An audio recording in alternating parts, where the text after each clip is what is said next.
Welcome to only IAS. स्वागत है आप सभी लोगों का प्रीलिम बूस्टर न्यूज डिस्कशन में। आज है 27 नवंबर 2021। तो आइए देख लेते हैं कि ऐसे कौन से इंपॉर्टेंट आर्टिकल्स हैं जो आज हम कवर करने वाले हैं। हमारा first article river cities alliance के बारे में है। यूनियन मिनिस्टर फॉर जल शक्ति ने अभी हाल ही में इस अलायंस को लॉन्च किया है। अब यहाँ पर दो इंपॉर्टेंट कीवर्ड्स हैं, रिवर और सिटीज। तो अगर आपसे ये कहा जाए कि इसमें दो मिनिस्ट्रीज इन्वॉल्व हैं, कैन यू गेस वो कौन सी दो हो सकती हैं? एक मिनिस्ट्री होगी रिवर के लिए, यानी कि मिनिस्ट्री ऑफ जल शक्ति, और दूसरी होगी सिटीज के लिए, यानी कि ministry of housing and urban affairs. तो इन दोनों मिनिस्ट्रीज ने मिलकर इस इनिशिएटिव को लॉन्च किया है। रिवर सिटीज अलायंस में क्या हो सकता है? नाम से ही पता चल रहा है, ऐसी रिवर्स जो सिटीज के बीच में से होकर गुजरती हैं, यानी कि अर्बन एरियाज से होकर गुजरती हैं। उनके पोल्यूट होने का खतरा ज़्यादा होता है, मतलब कि उनके रख रखाव और मैनेजमेंट या रिवर फ्लो के मैनेजमेंट की ज़्यादा आवश्यकता पड़ेगी। तो इस प्लेटफॉर्म का काम मोरलेस यही है कि ये आइडिएट करें, आइडिया जनरेट करें, डिस्कस करें, इंफॉर्मेशन को एक्सचेंज करें कि जो अर्बन रिवर्स हैं, मतलब ऐसी रिवर्स जो अर्बन एरिया से होकर गुजरती हैं, हम उनका सस्टेनेबल मैनेजमेंट कैसे कर सकते हैं, बढ़िया से कैसे मैनेज कर सकते हैं। ऑब्जेक्टिव क्या रहेगा? ऑब्जेक्टिव यही है कि ये एक प्लेटफॉर्म की तरह वर्क करेगा जहां पर मेंबर सिटीज, ऐसे सभी शहर जहां से नदियां गुजरती हैं, वो आपस में आकर बैठेंगे, डिस्कस करेंगे और इंफॉर्मेशन को एक्सचेंज करेंगे कि रिवर्स को कैसे मैनेज किया जाए। फर्दर जो नेशनल पॉलिसीज हैं उन्हें लोकलाइज किया जाए, लोकल नीड्स के हिसाब से उन्हें इंस्ट्रूमेंट किया जाए, यानी कि तैयार किया जाए। फर्दर हमें गवर्नेंस को भी बेहतर करना है, ताकि देखिए ऐसा नहीं है कि केवल रिवर्स जो हैं वो सिटीज़ की वजह से पोल्यूट होती हैं। रिवर्स की वजह से जो सिटीज़ हैं उनकी वाटर की नीड भी पूरी होती है। इन दैट केस उन सिटीज़ में जो लिवेबिलिटी है वो रिवर्स पर मोरलेस डिपेंडेंट होती है, और कई सारी इकोनॉमिक एक्टिविटीज़ उन नदियों के इर्द गिर्द घूमती रहती हैं। तो वो भी बेहतर हो, इकोनॉमिक इन्वेस्टमेंट बढ़िया आए, और इस पूरे मैनेजमेंट के लिए जो भी हमारे पास बेस्ट अवेलेबल टेक्नोलॉजी है हम उसका इस्तेमाल करें। इस बार थीम में 3 ब्रॉड एरियाज रहे, जैसे कि नेटवर्किंग, कैपेसिटी बिल्डिंग और टेक्निकल सपोर्ट। इन्हें आधार बनाकर ये पूरा इनिशिएटिव रन करेगा। वर्तमान में इसमें 30 मेंबर सिटीज हैं, जिसमें आप देहरादून, हरिद्वार और ऋषिकेश जैसे शहरों के नाम ले सकते हैं। इसका सेक्रेटेरिएट होगा national institute for urban affairs, जिन्हें सपोर्ट मिलेगा national mission for clean Ganga, यानी कि NMCG का। हमारा next article state of food and agriculture report 2021 के बारे में है। शॉर्ट में आप इसे सोफा रिपोर्ट बोल सकते हैं। इसे रिलीज किया गया है फूड एंड एग्रीकल्चर ऑर्गेनाइजेशन, यानी कि FAO के द्वारा। Making agri food system more resilient to shocks and stresses, ये इसकी थीम है। याद रख सकते हैं आप, जैसे नॉर्मल आप सोफा इमेजिन करिए, उसमें फोम होता है जिससे वो सोफा बना होता है। तो आप एक मान सकते हैं कि इस सोफा में फोम नहीं है बल्कि FAO है। तो सोफा इस रिपोर्ट को रिलीज किया है FAO ने, यानी कि फूड एंड एग्रीकल्चर ऑर्गेनाइजेशन ने। ये FAO का एक एनुअल फ्लैगशिप रिपोर्ट है, जहां पर वो साइंस बेस्ड असेसमेंट करते हैं उन सभी इंपॉर्टेंट इश्यूज का जो फूड एंड एग्रीकल्चर से एसोसिएटेड हैं। हम पता करते हैं कि फूड की नीड कहां कैसे पूरी हो रही है। यहां पे एक इंपॉर्टेंट कीवर्ड है एग्री फूड सिस्टम। क्या मतलब है इस कीवर्ड एग्री फूड सिस्टम का? Agree food system web of activities को इन्वॉल्व करता है, मतलब इसमें कई सारी एक्टिविटीज शामिल होती हैं।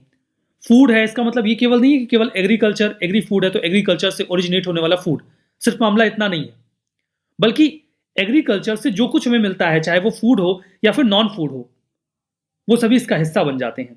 उनका केवल प्रोडक्शन ही नहीं, बल्कि उनका स्टोरेज, उनकी प्रोसेसिंग, ट्रांसपोर्टेशन, डिस्ट्रीब्यूशन और कंजम्पशन, इन सभी को मिलाकर बनता है agri food system.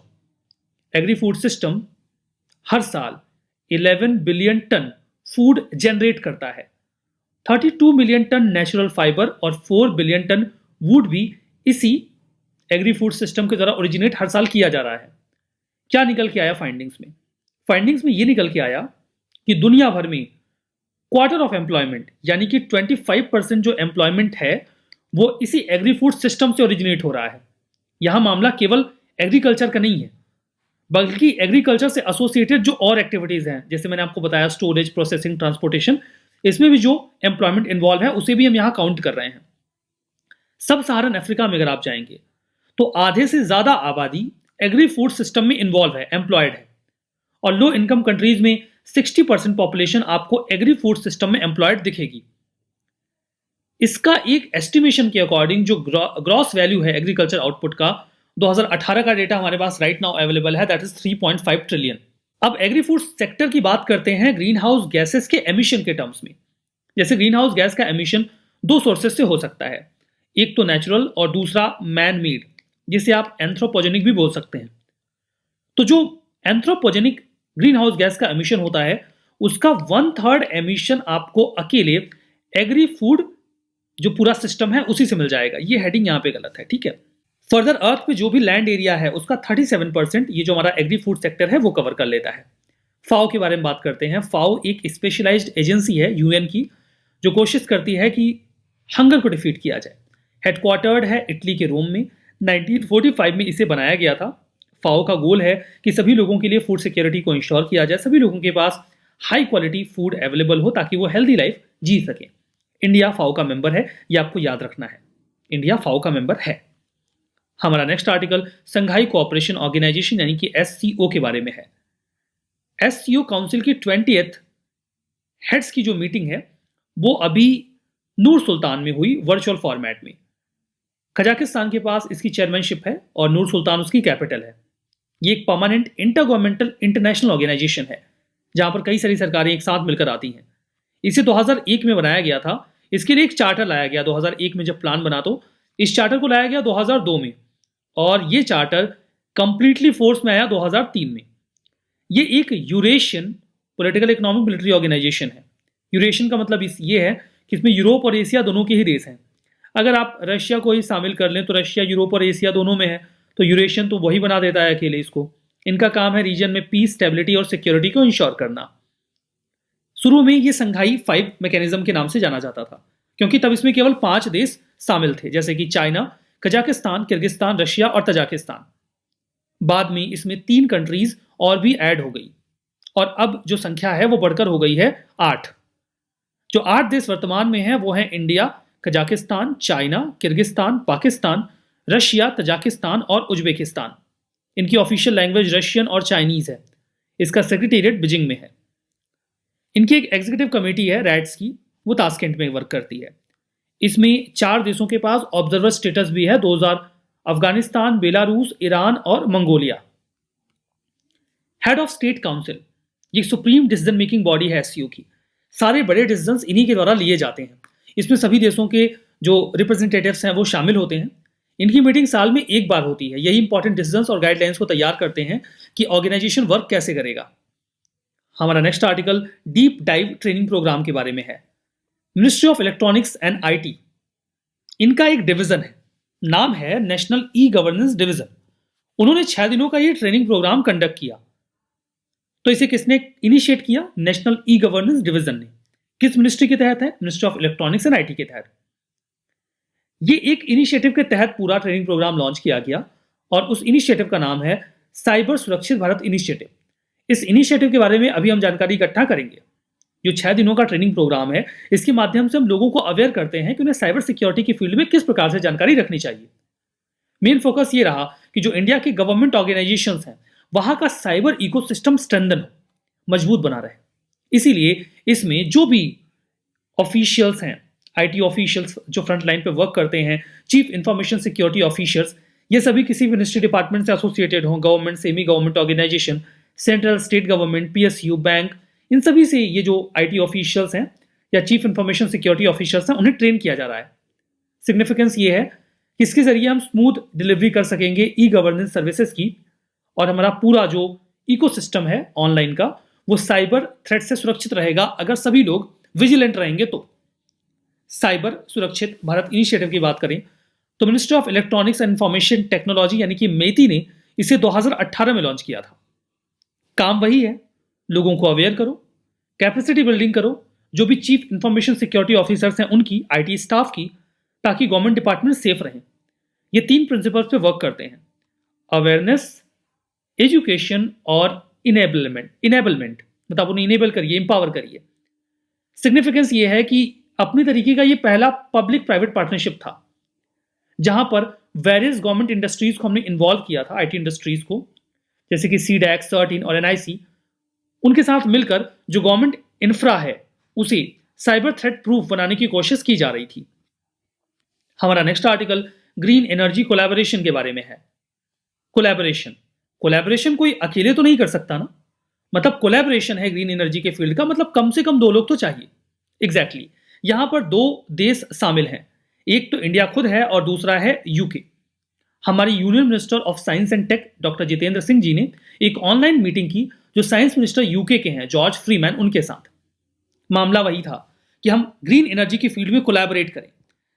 India UK science and tech collaboration है ये, जो काफी तेजी से हाल फिलहाल में बढ़ भी रहा है और अभी ये 300 से 400 मिलियन पाउंड का पहुंच चुका है इसका वैल्यूएशन। इंडियन मिनिस्टर और जो उनका एक स्टेटमेंट है उसके अकॉर्डिंग यूके जो है वो second largest international research and innovation partner India का बन चुका है। हम उनके साथ काफी अच्छे तरीके से इंगेज्ड हैं। इंडिया यूके इनिशिएटिव की बात करते हैं, इस फील्ड में वो कैसे हम एक दूसरे के साथ मिलकर काम कर रहे हैं। एक तो साइंस एंड इनोवेशन काउंसिल है, एसआईसी। ये एपेक्स बॉडी है जहां पर दोनों देश आपस में साइंटिफिक कोऑपरेशन करते हैं। ये 2 साल में एक बार मीटिंग करते हैं, अल्टरनेटिवली इंडिया और यूके में। 2018 में मीटिंग हुई थी न्यू दिल्ली में। न्यूटन भाभा फंड, ये यूके और इंडिया की गवर्नमेंट सपोर्ट करते हैं। साइंस एंड टेक और इनोवेशन को जो कंट्रीज हैं दोनों, वहां पर बढ़ावा देने की कोशिश की जाती है कोऑपरेशन के थ्रू। इंडस्ट्री एकेडमिया पार्टनरशिप प्रोग्राम, इसमें जो भी खर्चा आता है इस प्रोग्राम में उसे न्यूटन भाभा फंड से ही लिया जाता है। ये दोनों देशों की जो इंडस्ट्रीज हैं, फर्दर जो इंजीनियरिंग यूनिवर्सिटीज हैं टीयर 2 और टीयर 3 की, उनकी एक्सपर्टीज को आपस में शेयर करके कैपेसिटी बिल्डिंग के लिए वर्क करते हैं। हमारा नेक्स्ट आर्टिकल इंग्लिश चैनल के बारे में है। ब्रिटेन और फ्रांस के बीच में वार ऑफ वर्ड्स स्टार्ट हो गया है, मतलब शब्दों का युद्ध। शब्दों का युद्ध का मतलब यही है कि एक दूसरे के ऊपर छीटाकसी करना, आरोप लगाना। ऐसा क्यों हुआ? 1 दर्जन से ज्यादा माइग्रेंट्स इंग्लिश चैनल में डूब के मर गए। जो एग्जैक्ट नंबर है वो 23 है। एक्चुअली में देखिए, ये मैप आपको दिख रहा होगा यूरोप का, ये है कॉन्टिनेंटल यूरोप और ये है यूरोप का वो हिस्सा जो एक आइलैंड पे बसा हुआ है। यहीं पर आपको मिलता है यूके यानी कि यूनाइटेड किंगडम। इसके बीच का ये जो वाटर बॉडी वाला हिस्सा है ये है इंग्लिश चैनल। अगर किसी को कॉन्टिनेंटल यूरोप से यूके जाना है तो उसे इस पानी की बॉडी को क्रॉस करना होगा। मतलब फ्रांस से यूके जाने के लिए आपको एक बोट की आवश्यकता पड़ेगी। अगर आप वाटर सरफेस से जाना चाहते हैं तो बाकी और भी तरीके हैं जाने के ना। अब यहां पे देखिए, कुछ माइग्रेंट्स एक बोट में फ्रांस से यूके जा रहे थे और वो बीच में बोट जो है वो डूब गई और उसमें 23 लोगों की जान गई। उसके बाद ब्रिटेन ने आरोप लगाया फ्रांस के ऊपर कि आप माइग्रेंट्स की ऐसी एंट्री को रोकिए। फ्रांस ब्रिटेन के ऊपर आरोप लगा रहा है, यही सब चल रहा है। खैर, उनका हम क्या करेंगे, हम बात करते हैं इंग्लिश चैनल के बारे में। इंग्लिश चैनल अटलांटिक ओशन का पार्ट है। I repeat, English channel Atlantic ocean का पार्ट है। ये जो ब्रिटेन, ये यूके का ही पार्ट है ब्रिटेन, और फ्रांस का नदन पार्ट उसको यूं कहिए तो अलग करता है इस वाटर बॉडी के थ्रू। ये नॉर्थ सी और अटलांटिक ओशन को जोड़ता है। जैसे यहां पे नॉर्थ सी है, ये अटलांटिक ओशन है, तो इंग्लिश चैनल एक कनेक्टिंग रूट की तरह वर्क करता है। 350 मील में फैला हुआ है और सबसे कम जगह जो आपको मिलेगी वो स्टेट ऑफ डोवर पे मिलेगी, वो यहां पे है। ठीक है, यहां पे सबसे कम स्पेस होता है। ये बिजिएस्ट शिपिंग एरिया है पूरी दुनिया का। रिवीजन करते हैं। FAO, food and agriculture organisation, specialised agency नहीं है यूएन की। ये गलत है क्योंकि ये स्पेशलाइज्ड एजेंसी है। एससीओ का सेक्रेटेरिएट चाइना की बीजिंग में है, ये स्टेटमेंट ट्रू है। डीप डाइव ट्रेनिंग प्रोग्राम, ये नेशनल ई गवर्नेंस डिवीजन का इनिशिएटिव है। मेती का जो साइबर सुरक्षित भारत अभियान है उसी के तहत लॉन्च किया गया है, that's true. Newton Bhabha fund USA और इंडियन गवर्नमेंट सपोर्ट करते हैं, गलत है। यहां पे यूएसए नहीं बल्कि यूके इन्वॉल्व है, तो ये तो गलत हो गया। सेशन की पीडीएफ कहां मिलेगी? ओनली आईएएस के टेलीग्राम चैनल पे। Only IAS nothing else search करिएगा टेलीग्राम में जाके। 1,25,000 से ज्यादा सब्सक्राइबर वाला चैनल आपको दिखेगा, उसे ज्वाइन कर लीजिएगा। पीडीएफ को डाउनलोड करिएगा और रिवीजन करिएगा। आज का ये सेशन हम यहीं पर समाप्त करेंगे। बहुत बहुत धन्यवाद।